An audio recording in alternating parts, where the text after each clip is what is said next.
Bonjour YouTube, j'espère que vous allez bien. Aujourd'hui, on se retrouve dans une vidéo d'album. Je sais que c'est les vidéos préférées ici, là, que vous préférez sur ma chaîne. J'en ai vraiment beaucoup à vous faire découvrir, mais surtout, il faut que vous restiez à la fin parce que ce sont tous mes coups de cœur. Je les ai placés à la fin pour vous inciter à rester parce que ils valent tellement la peine, vous allez capoter. Comme toujours, je prends le temps de faire une parenthèse pour dire que tous ces livres m'ont été envoyés par les maisons d'édition. Donc, c'est un système d'entente, de collaboration qu'on a entre elle et moi. Mais j'ai jamais d'obligation de contenu à créer pour elle. Mais surtout, je ne suis pas payée. Donc, c'est très important pour moi que vous le sachiez que d'aucune façon je reçois des sous à faire ce genre de contenu. Je le fais vraiment juste par passion pour la littérature jeunesse et les livres, c'est le fun, mais c'est pas ça qui paye mon hypothèque. Donc, je le fais vraiment juste par dévouement et parce que j'adore parler de livres. Donc, déjà, ça a coupé une fois parce que ma fille, elle s'était réveillée au moment où je finissais mon introduction. Là, elle est là, avec moi. On va voir, ça se peut que je m'arrête là, quelques fois pour essuyer un petit peu de bave, pour essayer de la réconforter. Mais là, elle me regarde faire, puis elle semble être bien et aimer ce qu'elle voit. Alors, je vais commencer sans plus attendre avec les maisons d'édition québécoises. Et ici, nous avons La chanson d'une nuit d'été à la Montagne Secrète, qui est une maison d'édition qui produit des albums musicaux. Et ici, donc, effectivement, on a un coup de cuillère à la fin pour aller écouter cet album, qui est un poème, en fait. Et c'est comme une ode à la nature, à tout ce qu'on pourrait retrouver l'été justement. Donc on entend parfois, il me semble qu'on entend comme des grenouilles, on entend des chats qui ronronnent, on entend des hiboux, puis dans le fond c'est comme une accumulation. Donc à chaque fois, on entend quelque chose, puis là, à la prochaine page, on va entendre de nouvelles choses, mais ça va venir s'ajouter à ce qu'on entendait, puis il va y avoir une belle répétition comme ça. Puis la musique, elle est très douce, elle est très agréable à écouter, donc mon garçon a bien aimé l'accompagnement musical, justement, c'est un beau plus, je trouve. Ici, chez Gronde de Québec, nous avons Paul le Pantalon. Donc, Paul le Pantalon, c'est écrit par Cassandra Bouchard et Cédric Lemieux. C'est une histoire sur un pantalon de seconde main qui, au début, refuse de se faire salir, puis qui est vraiment... tu sais, c'est ça, il aime pas s'être sale, il aime pas ça... il aime pas s'être utilisé, carrément. Jusqu'à ce qu'il réalise que Léo, l'enfant qui le porte, s'il le salit, c'est parce qu'il est en train de vivre dans son pantalon puis qu'il est en train de vivre sa vie d'enfant pleinement. Donc, on a un message à la fin qui dit ça, justement, qu'on ne devrait pas avoir peur de salir les vêtements puis qu'on devrait laisser les enfants être des enfants et les laisser jouer, qui est à faire une brassée de lavage de plus. Donc, j'ai aimé la petite touche, là, justement, de réutilisation de vêtements, donc avec les friperies.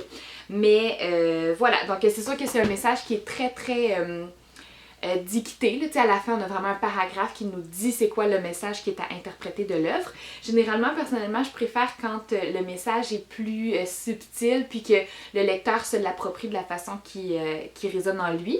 Mais c'est vraiment pertinent aussi là, de le mettre. Puis les illustrations sont super mignonnes. On a toujours les pantalons et même les vêtements des autres aussi qui parlent dans l'histoire. Donc, c'est mignon. Chez Bayard Canada, maintenant, bon, on a de la visite.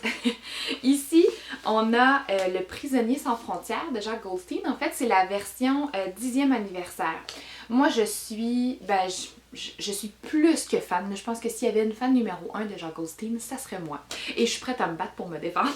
Et ici, j'avais déjà évidemment l'album initial, mais là, dans l'édition 10e anniversaire, j'ai adoré qu'on vienne ajouter, d'abord le format il est plus grand, mais j'ai adoré qu'on vienne ajouter à la fin pourquoi j'ai écrit ce livre. Donc c'est Jacques qui s'adresse au lecteur et qui parle de justement comment il se sent lui en tant qu'humain quand il entend qu'il y a des injustices et comment et pourquoi il a décidé d'utiliser sa voix pour parler pour eux.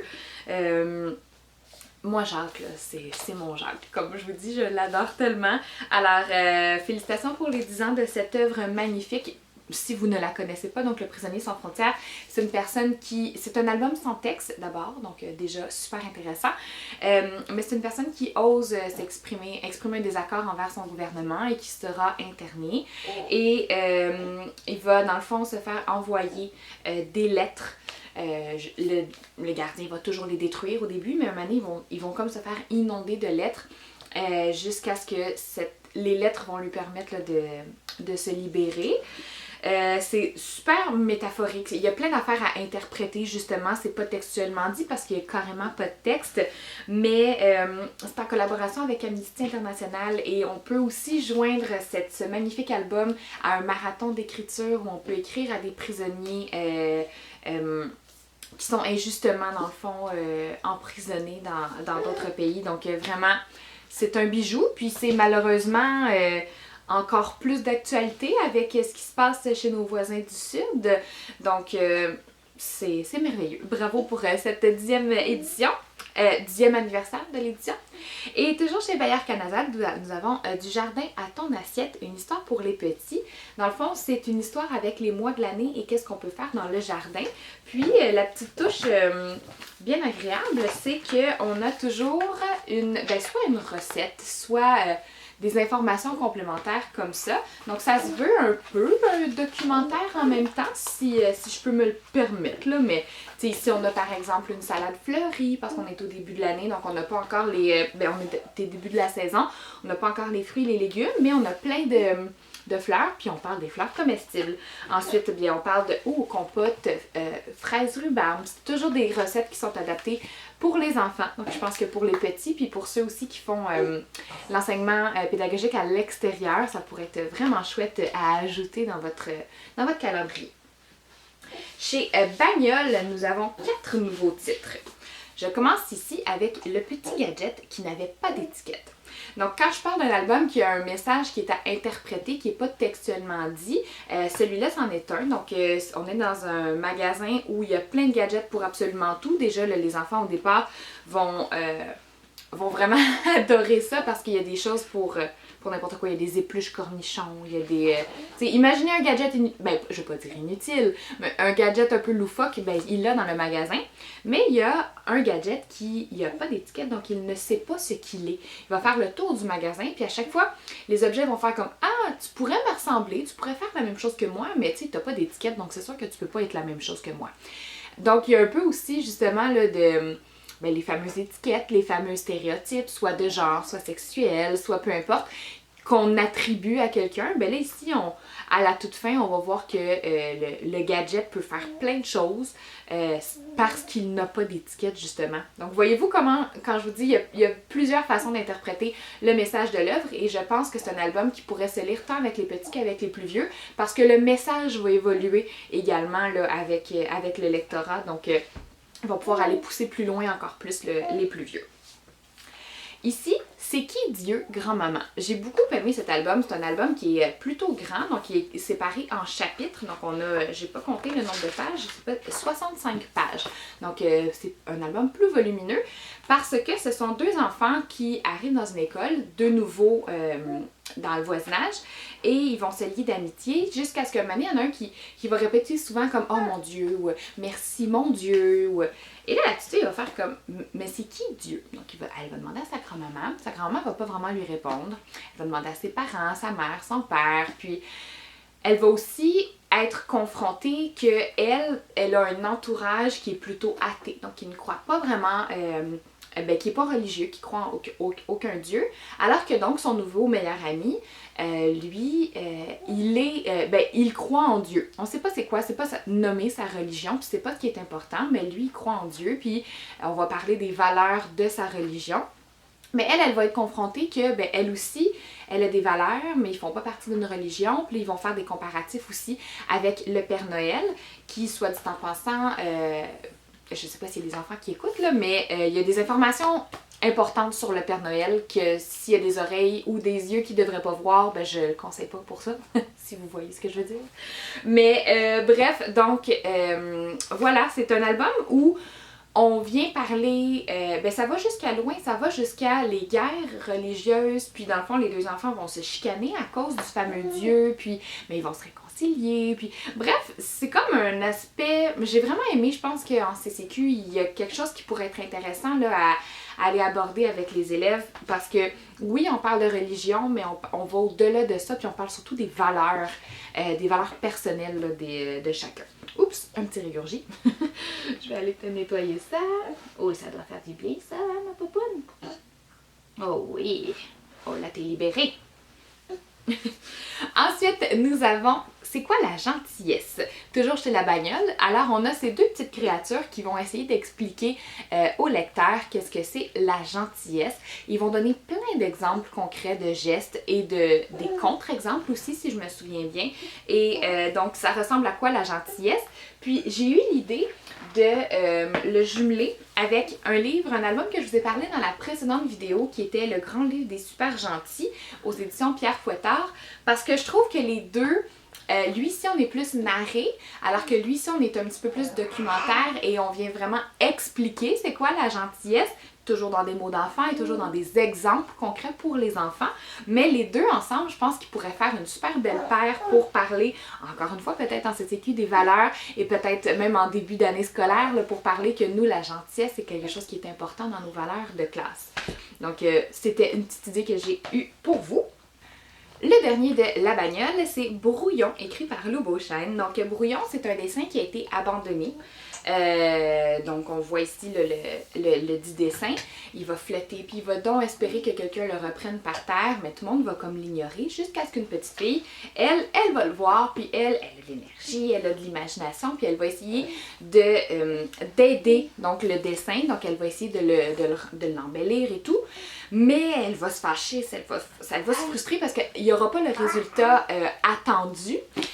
Puis finalement, le dessin va comme changer de côté. Et finalement, ça va être encore mieux que ce qu'elle aurait espéré. Elle va le reprendre, elle va le continuer. Donc, je trouve qu'il y a un bel aspect où on parle, oui, de persévérance. On parle de comment, quand on vit une embûche, on vient parler également de que parfois le résultat obtenu n'est pas celui qu'on avait en tête, mais ça pourrait être encore mieux, tu sais, d'arrêter de se mettre des limites. Donc, encore une fois, un album avec plein de beaux messages qu'on peut interpréter avec les enfants. Chez Petit Génie, maintenant, nous avons La Coquille de Bernard. Lui ici, je dois dire que j'ai eu un vraiment coup de cœur pour les illustrations. C'est tellement dynamique, c'est tellement beau. Tu sais, juste ici, on voit Bernard qui se réveille, qui baille, qui s'étire, puis là, oh, qu'est-ce qu'il y a? Tu sais, juste mon garçon, quand il regardait les illustrations, il était comme intrigué. Déjà, tu sais, il peut pas lire, il peut pas savoir qu'il va se passer quelque chose, mais ça l'a piqué sa curiosité, les grands yeux comme ça.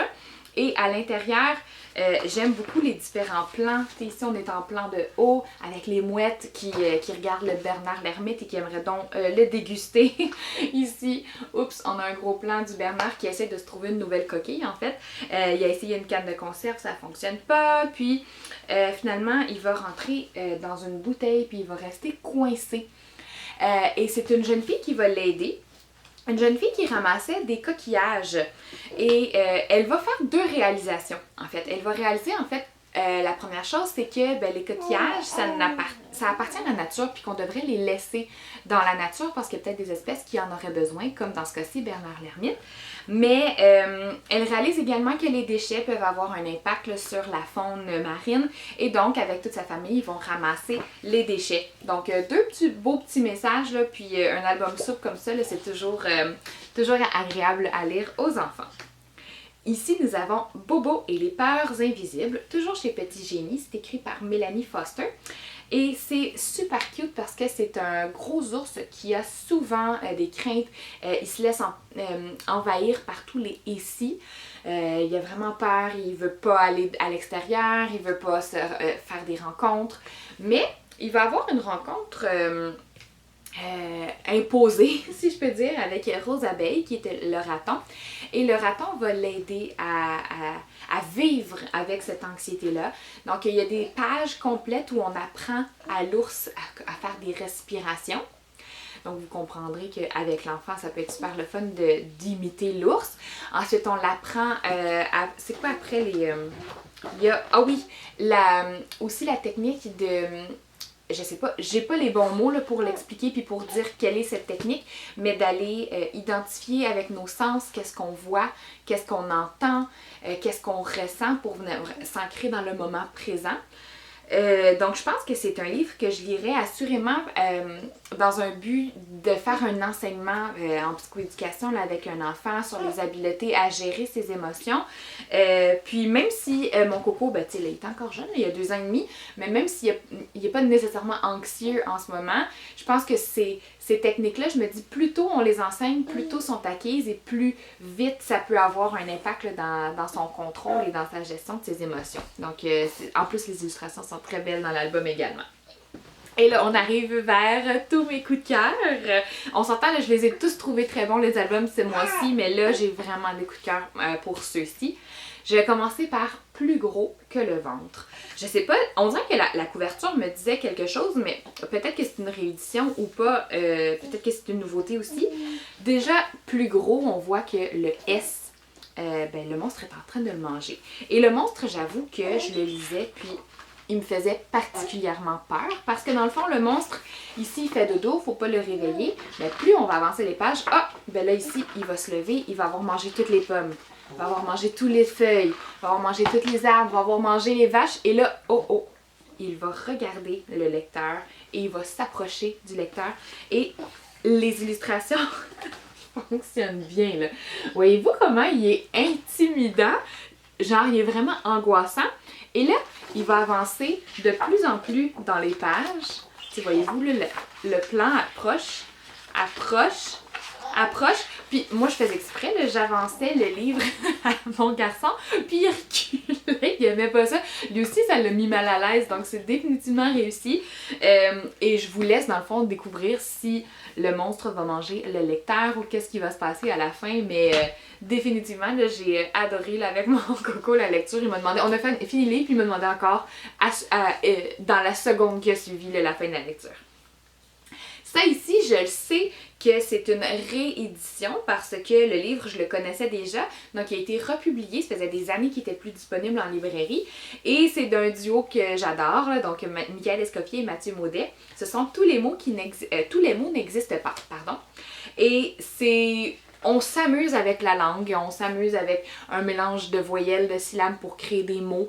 Et là, on essaie de s'imaginer qu'est-ce que ce mot-là pourrait vouloir dire.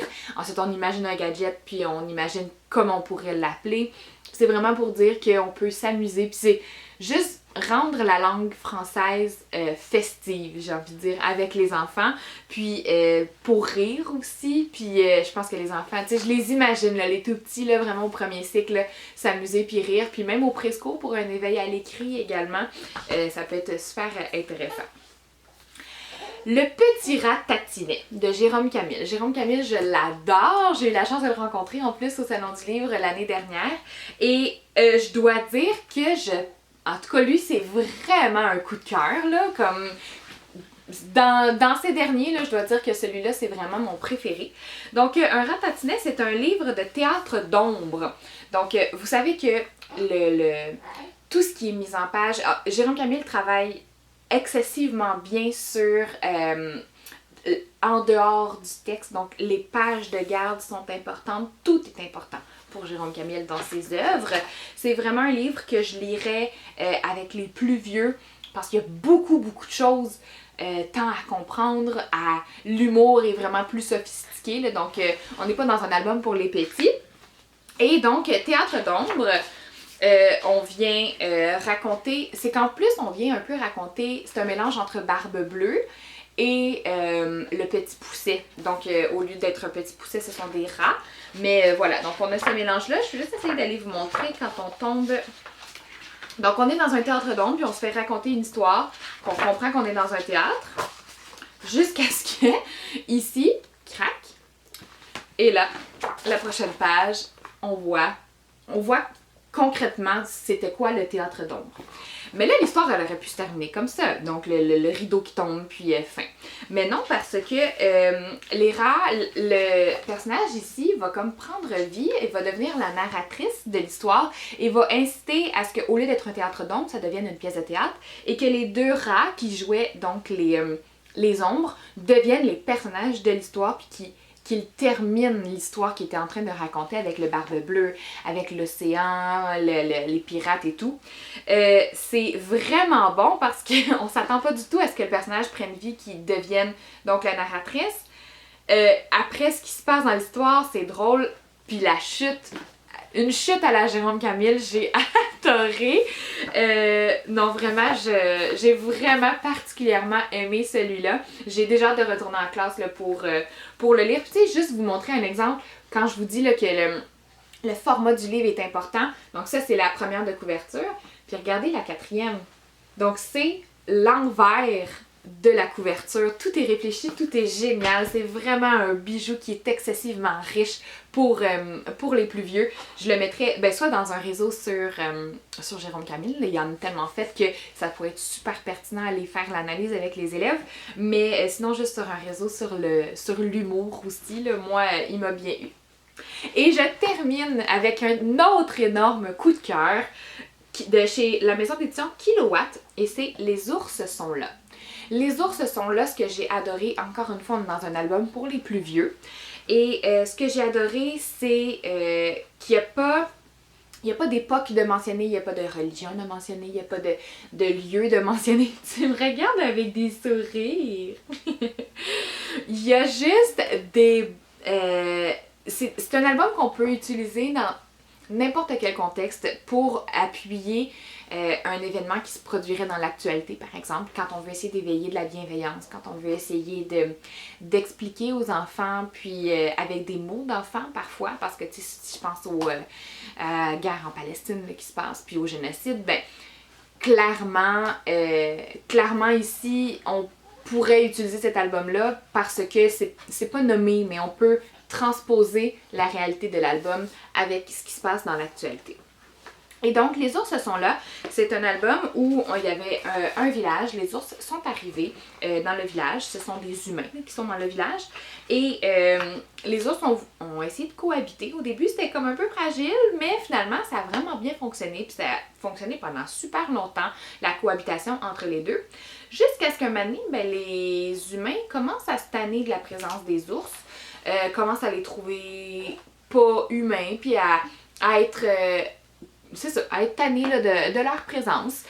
Et finalement, vont essayer de les chasser du village. Sauf que là, les ours se retrouvent à nouveau en forêt. Ils vont même construire, là, les humains, construire un mur entre les ours et les humains. Mais les ours, ça fait tellement longtemps qu'ils vivent dans le village qu'ils savent plus comment être un ours dans la forêt. Alors là, ils vont se rebeller complètement. Et ils vont retourner dans le village. Puis là, il y a comme une guerre qui éclate. Et je vous le dis tout de suite, l'album ne finit pas bien. Et il y a une question, l'album se termine avec une question. Ce que j'ai adoré aussi, cette fin ouverte, mais cette fin... une fin qui va pas bien, j'aime ça moi, avec les élèves. Parce que ça les surprend, parce que c'est réel, parce que c'est pas tout qui va bien dans la vie, puis les enfants, on peut les sensibiliser à ça. Et ça se termine avec « Fallait-il en arriver là pour que tous puissent vivre ensemble ?» Donc déjà de terminer avec une question, c'est super riche. Je me vois poser cette question-là, demander aux élèves en petit groupe de réfléchir à l'album, de réfléchir à la question, puis de OK, qu'est-ce que ça émane comme réaction pour vous? Qu'est-ce que vous en pensez de la question? Mais on a aussi une petite lueur d'espoir qui n'est pas textuellement dite. Et c'est aussi une autre très grande force de l'album, c'est que le rapport texte-image, il est très fort parce que les images apportent beaucoup au texte. Le texte, c'est souvent une simple phrase, c'est souvent très simple, très modeste, mais avec l'illustration, on comprend. Donc, avec juste le texte, on pourrait comprendre l'histoire, mais je pense qu'avec les illustrations, c'est qu'on va encore plus loin. Mais il y a une page où il n'y a pas de texte. Et c'est la dernière page. J'ai envie de vous la montrer. Et c'est ici où on voit, dans le fond, la page précédente, on voit que tout le village a été rasé, puis que, on comprend qu'il n'y a plus rien, là, carrément. Et on tourne la page ensuite, on est dans le noir, mais on voit une petite fille qui a des allumettes, et on voit un ours qui ramasse du bois. Mais on sait pas qu'est-ce qui va se passer avec ça, puis on tourne, puis l'album est terminé. Donc je sais que ça va faire vraiment réagir les élèves. On pourrait leur demander justement de poursuivre l'histoire, qu'est-ce qu'ils en pensent, eux, qu'est-ce qui va se passer avec la petite fille puis avec l'ours. Vont-ils réussir à cohabiter? Est-ce qu'on va repartir à zéro puis on va reproduire l'histoire de l'album? Donc j'ai adoré. Vous voyez, je suis super enthousiaste en vous parlant parce que c'est vraiment un album qui est très riche, je pense, pédagogiquement parlant, mais qu'en plus, on peut l'appuyer avec tout ce qui se passe dans l'actualité.